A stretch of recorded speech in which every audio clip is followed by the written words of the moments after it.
Why we go through difficulties, why we go through hardships, is we're being tested by Allah subhanahu wa ta'ala. We're being tested by Allah. And this trains us and it disciplines us. And everything that comes from Allah subhanahu wa ta'ala. Because if it's good at all times, is it really a test? It's always good. You go out and you buy a new car every 2-3 months. Bentley today, Rolls next month, Ferrari. You change it up. It doesn't become really a test for you. But when you go through difficulties, that tests your faith. When the problem comes, is what they say, a rida, to be pleased with it. When something happens, a calamity happens, calamity strikes, the highest form is the rida, to be pleased with it. Then next you have to have sabr, and then obviously we have to have sabr. I'm going to tell you a story that happened to a brother in Saudi Arabia. As you know, if you've been to Saudi Arabia, they have big families, mashallah, tabarakallah. How many kids do they have each family? 8, 10, it's normal. So 8, 10 children, mashallah. So this brother in particular, he had like 4 or 5 daughters and 5 sons, and his wife. They're driving down the road, obviously had 2 cars, and they put his son they were in the pickup truck in front of him. As they're driving, they were going through an intersection on the way. A big tractor trailer, semi-truck, comes flying through the intersection, doesn't stop, hits his sons in front of his eyes. Totally destroys the car, there's nothing left. Just completely totaled. When you see the car, he said, I knew immediately that all of his sons, all 5 of them, had just died in front of his eyes. What did he do?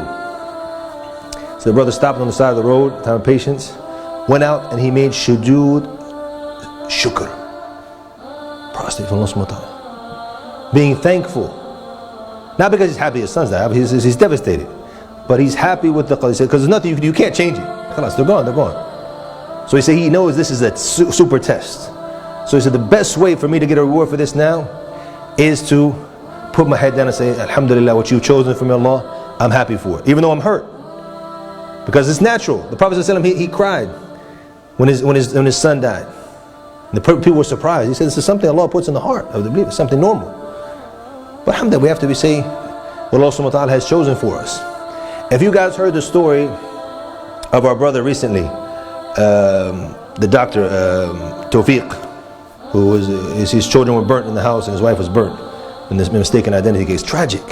But if you heard him talk, and the thing is, he's not a lecturer. He's never talked before. This is the first time he's ever talked because he had to talk.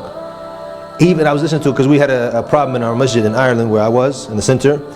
The same talk show, we were on there and he was on there before us. And so I'm listening to the guy and I was like, whew. The non-Muslims are calling in like, this, what type of belief is this? And he said, this is our belief. If something happens to us, we say, Inna lillahi wa inna ilayhi raji'un. He started to explain it really, really deep. So the guy lost his wife and his 3 children. It's all gone, just like that. And if you guys remind me later, I have some pictures on my phone. I met him in a conference in Dublin about the revival of the Quran. He showed me from the miracles, subhanAllah. The house was burnt down. The masahif of his 2 sons and his wife's Quran were not touched by the fire. And it's amazing. I have the pictures of them actually. So you could smell the burnt. There's a few little burnt marks here and there. You could smell it. You could see it. SubhanAllah. I took some pictures of it. It's absolutely amazing. SubhanAllah. So the thing is that, and what can you do to change that? That's a high level of iman. But when you realize that everything comes from Allah subhanahu wa ta'ala, how does it affect you? Because the difficulties we go through in life is difficult. You're here to be tested. Life is not going to be easy. It's not going to be a walk in the park. Everything's going to be easy. You just go in the school, you don't study, you get all A stars, mashallah, tabarakallah. You get the best job, you have the best car, the best wives, all of this, mashallah. You get all this good from the dunya. It doesn't happen like that. It's difficult. You're going to be tested. You're going to go through difficulty. But when you know everything is from Allah subhanahu wa ta'ala, you say, Alhamdulillah. When the non-Muslims, when something bad happens, what do? They look up to Allah subhanahu wa ta'ala and they say, why me? Why are you doing this to me? A'udhu billah, Muslim, there's no way we could do this. It's from Allah subhanahu wa ta'ala. Alhamdulillah.